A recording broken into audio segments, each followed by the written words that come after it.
suis Jeanne Van lectrice, autrice, éditrice de romance. Et le mois de juin est mon mois préféré. C'est un mois festif, c'est un mois de célébration. C'est le mois de mon anniversaire. En fait, le truc, c'est que c'est drôle. Je ne fête pas mon anniversaire, mais j'aime le mois de mon anniversaire. On va comprendre pourquoi. Peut-être parce que c'est pile 6 mois avant Noël. C'est de 6 ans, 6 mois, il y a un truc à célébrer. C'est en juin que j'ai débarqué en Normandie, que je suis arrivée avec mes clics et mes claques à Grand-la-Mer et que je me suis posée là. Et c'est aussi le mois où j'ai lancé ce podcast. Donc, j'ai décidé de faire un épisode anniversaire, un épisode de célébration. Est-ce que je vais faire un bilan? Je ne sais pas. Oui, faisons un bilan. Je ne fête pas mon anniversaire. Du genre, normalement autour de mon anniversaire, et j'aime voyager. J'aime aller dans un nouveau pays si possible.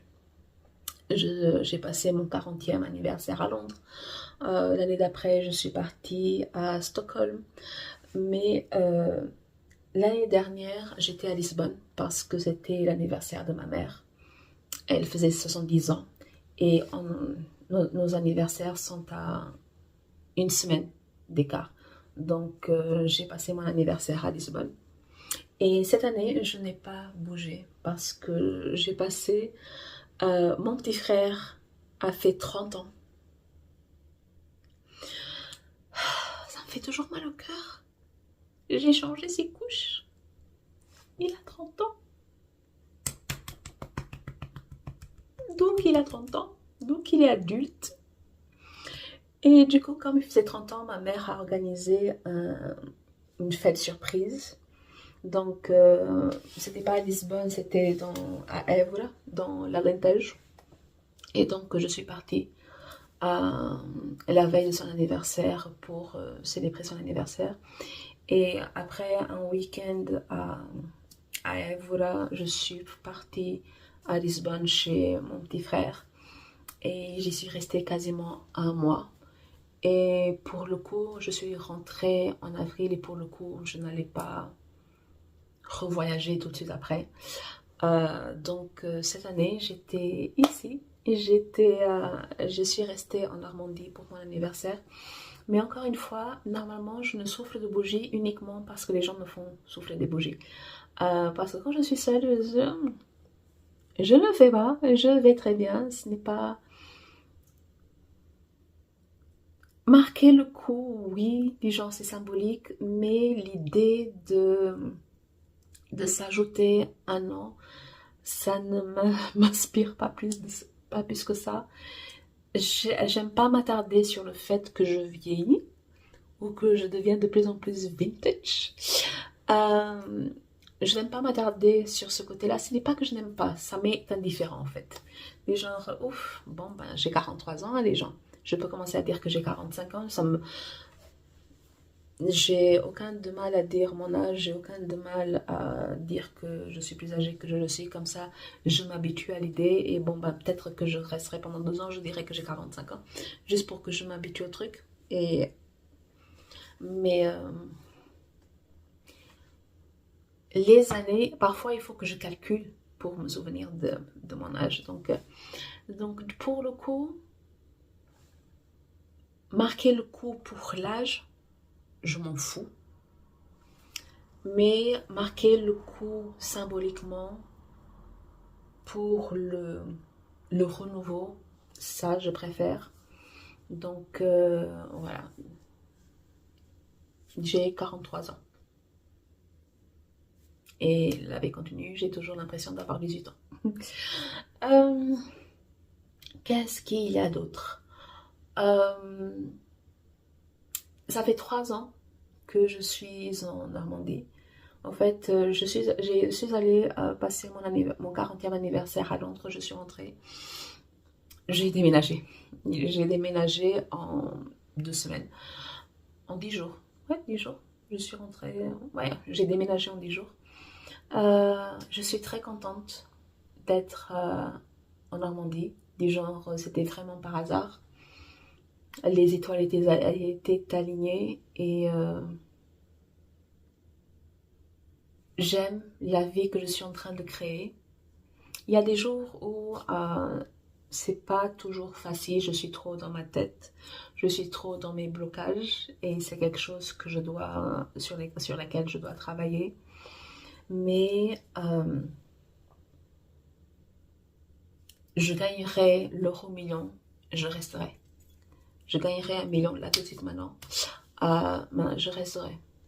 Peut-être, peut-être que je déménagerai, mais je resterai dans le coin. Et encore, pour déménager, je suis pas tout à fait sûre. Je suis très bien là où je suis. Euh, Parce que toute ma vie, j'ai cru en fait que j'étais citadine. Et j'ai vécu dans des grandes villes du genre Luanda, la capitale de l'Angola. Je crois qu'ils sont à 10 millions d'habitants maintenant. J'ai vécu à Johannesburg, j'ai vécu à Lisbonne. Bon, Lisbonne, c'est presque provincial à côté de Luanda. J'ai vécu à Montpellier, c'est vraiment très provincial à côté de Luanda. Mais j'aime les villes, comme on dit, les villes à taille humaine. Je n'aime pas les grandes villes comme Luanda, les gens c'est trop bordélique pour moi. Mais les villes comme Montpellier, j'aime. Comme Lisboa, comme Lisboa, comme Lisbonne, j'aime. Les gens, ce sont vraiment des villes à taille humaine. Ça respire. Oui, il y a des touristes, il y a énormément de touristes, mais hein. Et j'ai toujours cru que je voulais vivre dans ce type de ville. J'ai toujours cru que c'était ce dont j'avais besoin. J'avais surtout besoin d'être à proximité d'une gare, d'être à proximité d'un aéroport et qu'il y ait des transports en commun. Je ne conduis pas. Je n'ai jamais voulu. D'un côté, j'ai hérité de la panique, de la peur du volant de ma mère. Ma soeur aussi l'a hérité. Et de l'autre côté, je n'ai jamais ressenti le besoin, sauf quand mon père est tombé malade, mais je n'ai jamais ressenti le besoin d'apprendre à conduire. Donc mon but, ça m'aurait facilité les choses, du genre avoir le permis, juste au moins savoir comment conduire, je pense que c'est important, mais je n'ai pas encore franchi le pas. Et du coup, pour moi, j'avais besoin de transport en commun, j'avais besoin d'avoir une gare à proximité ou un aéroport à proximité parce que je suis étrangère, je suis immigrée. Et même si je ne voyage pas pour moi, ne serait-ce que pour rentrer en Angola pour visiter ma famille, il faudrait que j'ai cet accès-là. Et donc, je pensais vraiment que pour moi, l'idéal était une ville. Comme Montpellier, une ville étudiantine, une ville petite, pas une capitale, pas une métropole, pas une mégalopole, absolument pas. Donc vraiment un truc urbain. Et en plus, j'ai vécu en montagne, j'ai vécu dans les Alpes, j'ai vécu dans les Pyrénées, et dans les Pyrénées, j'ai vécu dans un village fantôme où même pour acheter pour acheter du pain, pour acheter du paracétamol, il fallait la voiture. Et j'ai détesté. J'ai détesté. J'étais là par amour, mais à choisir, je ne l'aurais pas fait. Et, j'ai su du genre là, c'était vraiment la confirmation que cette vie isolée n'était pas pour moi. Du genre, je ne vois. Non. La vie à la campagne, ça ne m'attire pas, ça ne m'inspire pas. Je me sens emprisonnée. Parce qu'en plus on est isolé, plus on a besoin de voiture. Et ça, c'est quelque chose qui me contrarie énormément. Une des raisons pour laquelle je n'ai pas passé mon permis au-delà de la peur, etc., c'est que je déteste l'idée de dépendre d'une voiture. Et mais ça, c'est 100% moi, c'est très subjectif, etc. Et du coup, vivre en montagne, non. Vivre en campagne, en pleine campagne, non. Vivre isolé du monde, non. Donc, je ne voulais ni la grande ville, ni le truc au milieu de nulle part. Ni 8, ni 80, comme on dit en portugais. Et après avoir vécu à Paris pendant 1 an et demi, ben, j'étais en train de rechercher des appartements dans des villes comme Montpellier, comme Carcassonne. Carcassonne, c'est facile à marcher aussi. Montpellier, c'était ma ville de cœur. Je sais que Montpellier a beaucoup changé depuis que j'y ai fait mes études, mais c'est encore dans mon imaginaire, c'est encore très émotionnel. J'ai un attachement émotionnel à Montpellier.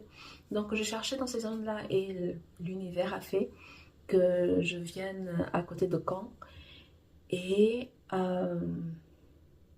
c'était une révélation en fait, parce que je ne suis pas en ville. C'est une bourgade. C'est une petite commune de 2000-3000 habitants. Pas, non, on n'est même pas 3000 habitants. Mais c'est comme si c'était un quartier. On est rattaché à Caen. Donc c'est comme si on était un quartier de Caen. En 10 minutes, je suis à Caen. Il suffit de prendre le bus. En 10 minutes, je suis à Caen. Je peux marcher jusqu'à Caen. Bon, là, ça me prendrait 30-35 minutes. Mais c'est OK. Mais je ne suis pas en ville. Je suis entourée de chevaux et de vaches. C'est ma rue, littéralement, ma rue. D'un côté, j'ai les chevaux, de l'autre côté, j'ai des vaches. Je peux marcher, je peux respirer. Bon, pendant le printemps, c'est le pollen, mais c'est tranquille, ce n'est pas un stress, ce n'est pas... Je vois des gens si je veux voir des gens et je suis quelqu'un qui... Je peux rester 5 mois, du genre, j'ai pas eu de problème de confinement. Moi, les confinements, ça me va, du genre, je ne stresse pas pour ça. Donc, je peux rester 6 mois sans voir des gens et après, je fais des trucs très intensifs et après, je reste 6 mois sans voir des gens, etc. Et donc, c'est le juste milieu, c'est parfait. Et j'étais pas au courant. En fait, ce n'était pas que j'avais besoin de la ville. C'était juste que j'avais besoin des avantages de la ville, du transport en commun, des médecins, des dentistes, des pharmacies, du supermarché. J'ai tout à portée de main. Ma dentiste est à 5 minutes à pied.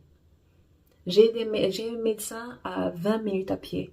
Il y a des physios, il y a des 2-3 pharmacies, du genre. J'ai tous les avantages de la ville, mais entre les vaches et les chevaux. Non, les vaches et les chevaux. Et donc, ça fait 3 ans que je suis ici et j'y reste au fait.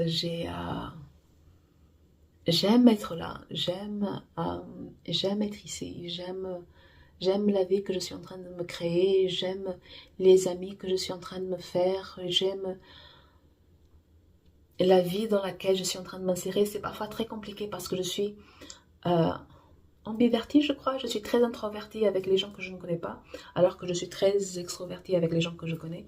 Mais j'ai du mal à aller vers les gens, donc il y a des choses que d'autres personnes auraient beaucoup plus de facilité à faire, à s'intégrer beaucoup plus facilement dans la vie de ma commune. Mais j'essaye d'être là pour les festivités, j'essaye d'être là pour les pauses, j'essaye d'être là pour montrer, pour participer à la vie de ma commune, au marché, aux coopératives, j'essaye. Et c'est quelque chose de tellement riche et je n'y avais pas pensé avant d'arriver, avant de venir et j'adore ça. Et donc mon but c'est de gagner 1 million, de vendre 1 million de livres, alors de gagner 1 million d'euros au prochain euro million, mais je reste, je reste ici parce que je suis un caméléon, j'ai déjà vécu et j'ai pu m'adapter à tout style de vie, tout cadre de vie. J'ai déjà touché au luxe, j'ai déjà connu le luxe parce que mon père était du genre YOLO. Hein, du genre, quand mon père avait de l'argent, c'est on va le dépenser aujourd'hui. Donc mon père, il ne voyait pas l'avenir, du genre, il s'en fichait. À sa mort, il n'y a pas eu d'héritage. Du genre, sans ma mère, on serait bien dans la mouise. Donc ma mère a toujours été la prudence, a toujours été la stabilité, parce que mon père était... Ouf, Non, mon père est du genre, on a de l'argent, on va en profiter. Donc on va voyager en première classe, on va se loger dans les meilleurs hôtels, dans les palaces, dans les 5 étoiles. On va du genre, on avait accès à tout. Mais ça part vite, en fait. Donc, je sais m'adapter au luxe, comme je sais m'adapter à des vies beaucoup plus modestes, plus sociales, plus humbles, quoi. Donc, je n'ai aucun mal à ça. Donc, les grands hôtels, ça va pas. Je vais euh, être admirative, par exemple, de l'élégance du décor, etc. Mais je ne serai pas ébahie. Du genre, je ne serai pas ébahie au point de je veux ça pour. Non, pouf, les gens. Pourquoi se compliquer l'existence parfois? Donc, je suis adaptable et donc je sais. Ce n'est pas ah oui, non, mais tout le monde dit ça, je ne changerai pas si j'ai de l'argent. Non, les gens, moi je sais parce que je l'ai déjà vécu. Je sais. Et je sais aussi qu'un jour on a tout, le lendemain on n'a rien du tout. Donc, je sais que je n'ai pas besoin de ce luxe-là. Je sais que je n'ai pas besoin de cette extravagance-là. Je sais. Donc, donne-moi 1 million donne-moi 1 million d'euros maintenant et je ne vais pas bouger. Je vais m'offrir des choses pour plus de confort peut-être. Je vais m'offrir des trucs de meilleure qualité. Du genre, mais je vais pas acheter en plus, je vais changer. Je vais pas ajouter, je suis minimaliste, donc je vais pas ajouter la possession, c'est pas quelque chose que je veux. Mais par exemple, ma, ma gourde d'eau, ben, je vais acheter une autre gourde d'eau. Et c'est pas parce que je ne veux plus parce que c'est un truc de pauvre. Non, c'est qu'elle commence à vieillir et qu'il est temps de la changer. Donc je vais la changer. Je vais pas garder les deux. Je vais la faire recycler. Mais je n'ai pas besoin de deux. Quoique, peut-être. Mais je ne vais pas changer mon ordinateur si je n'ai pas besoin de changer d'ordinateur. J'irai chez le coiffeur, par contre. Mais donc voilà, la vie que je mène en Normandie me plaît. Parce qu'en plus, à partir du moment où je suis dans le train, je peux aller partout ailleurs. Je suis proche de Paris, donc ça fait vraiment central.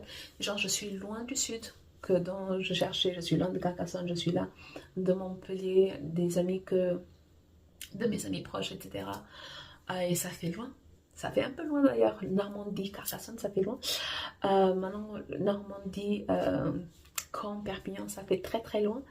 Mais à partir du moment où on est à Paris, tout va plus vite. Et je suis juste à côté de Paris, en fait. Et c'est...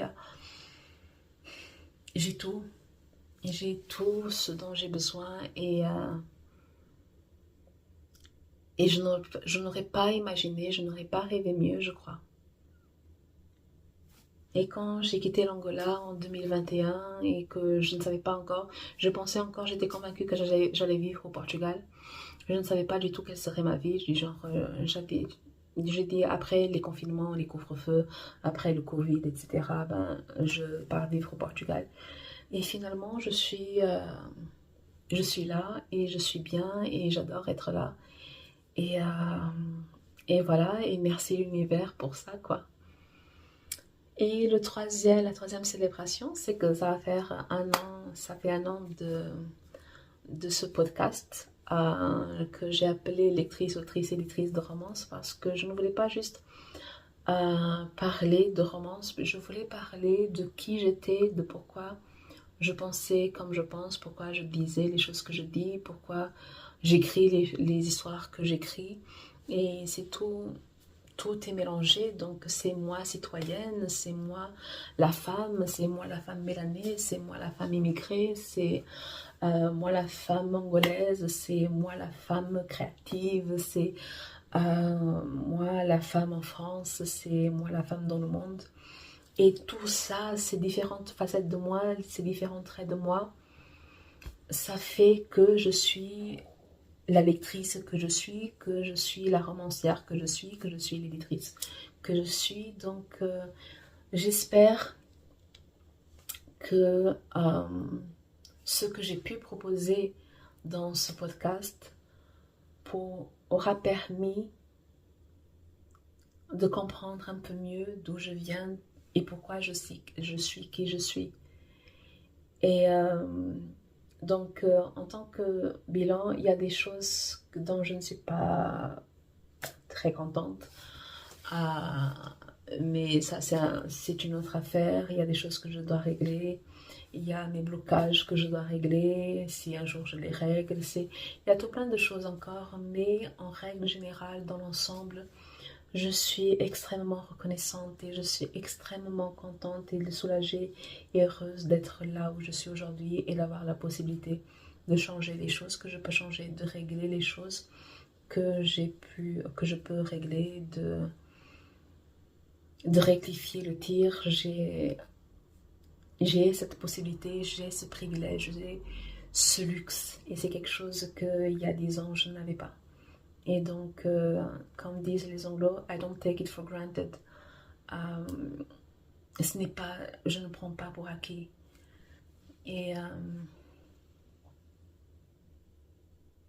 ce que je souhaite de plus, c'est que l'année prochaine, je sois toujours là. L'année d'après aussi, que je sois là pour les 3 années à venir, pour les 5 années à venir, pour les 10 années à venir. Que je sois toujours reconnaissante. Parce qu'à partir du moment où quelque chose manque en nous, c'est là qu'on commence à être frustré et triste et anxieux du genre. C'est là où on ne profite plus de la vie, on n'apprécie plus les choses qu'on a. Et moi, j'apprécie tout, absolument tout ce que j'ai. J'apprécie absolument tout ce que j'ai construit, même si j'ai pas toujours pris les bonnes décisions en cours de route. Mais tous les soirs avant de me coucher, je remercie le ciel. Je n'ai pas de religion, mais je suis spirituelle et je ne fais pas de prière, mais j'ai ma gratitude. Donc je remercie le toit au-dessus de mes têtes et mes lumières et mes vaches. C'est pas mes vaches, mais mes vaches. Non, mes vaches, mes chevaux. C'est pas les miens, c'est mes voisins. Je remercie la vie que je suis en train de construire et j'aimerais être moins bloquée dans mes propres dans mes propres vulnérabilités, dans mes propres failles pour aller plus loin, pour aller plus vite, etc. Mais je vais faire au mieux avec ce que j'ai, avec qui je suis, avec la façon que mon cerveau avance et dans 10 ans, j'espère toujours dire que je suis en Normandie et que je suis contente en Normandie et que je suis toujours là où je veux être et je veux du succès. Je veux que les gens sachent quel est mon nom, que les gens aiment mon écriture, que les gens apprécient mon travail, que les gens recherchent mon travail. J'aimerais pouvoir être adapté à l'écran, que ce soit au cinéma, que ce soit à la télé, que ce soit un film, une série, des dessins animés, même une pièce de théâtre, je ne sais pas. Mais j'aimerais célébrer tout type de succès, surtout le succès de mon art, parce que c'est pour cette raison que je suis là, en fait. C'est parce que je suis romancière et que je veux vivre de mon art que je suis venue en France, que je suis venue en Europe et que je suis restée en France, parce que ce n'est pas en Angola que j'allais le faire, parce qu'en plus j'écris en français, donc ce n'est pas en Angola que j'allais trouver mon marché, donc non, donc c'est ici, je suis ici pour ça. Donc tous les jours je lutte, tous les jours il y a toujours un truc, tous les jours j'essaye et j'espère que tous les ans,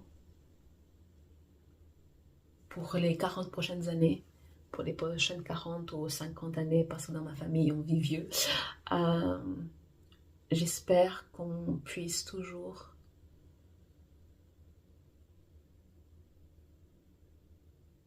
que je puisse toujours célébrer quelque chose, que mon bilan soit toujours positif.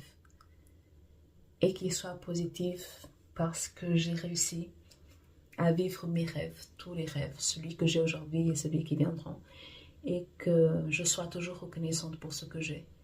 Et que je sois toujours curieuse du chemin que je dois prendre pour le prochain rêve, sans jamais me laisser éberluer, bâillir par des choses qui finalement sont superficielles.